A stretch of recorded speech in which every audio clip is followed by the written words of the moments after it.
Hebrews 10, section 4, purged from the conscience of sins.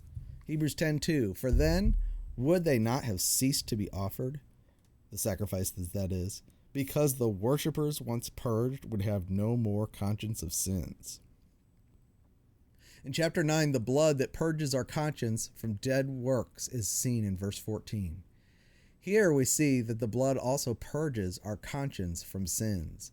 The two references go hand in hand. Once your conscience is purged from sins, then the dead works spontaneously drop off.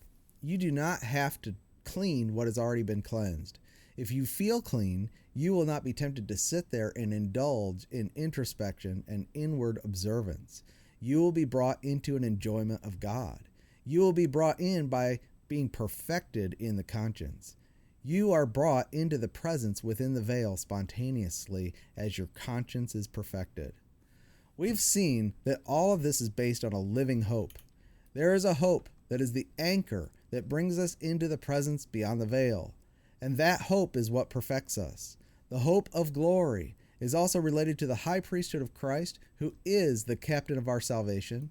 He is our anchor, drawing us in by revealing himself and the light of the knowledge of the glory of God which shines on his face.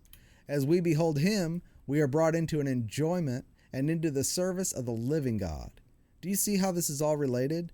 To behold him simply means to be filled with wonder and appreciation of the truths that are in the gospel concerning what God has done in Christ.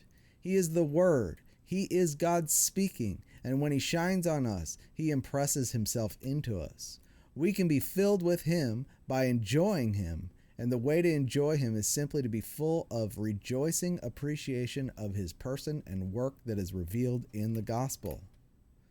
Hebrews 10, 3 and 4. But in those sacrifices there's a remembrance again made of sins every year, for it's not possible that the blood of bulls and goats could take away sins.